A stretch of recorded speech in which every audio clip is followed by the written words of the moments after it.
باختصار الاهلي علم على المصري النهارده، ولعيبه الاهلي بتتالق في الشوط الثاني بالصفقات الجديده. والله فلوسك حلال يا اهلي. امام متالق، ورضا سليم عالمي، ومودست اصبر على نفسك بس، ان شاء الله هتثبت نفسك في وقت قليل.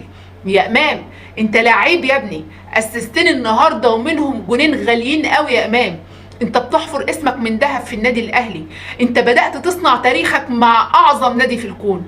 ورضا كده رضا وراضين عنك والله يا ابني. رضا سليم انت النهارده عملت كل حاجه في الكوره، انت حريف، مهارات ماشي، تهديف ماشي، سرعه ما شاء الله، نجم جديد مع نادي القرن ومكسب كبير للنادي. بيرستاو شهادتي فيك مجروحه، يا رب تكون اصابتك خفيفه، تستاهل تكون رجل المباراه وعن جداره. وانت يا عبد القادر شفت لما لعبت جماعي تفوقت على نفسك ازاي؟ احلى اسيست النهارده جه منه الهدف الرابع لكريم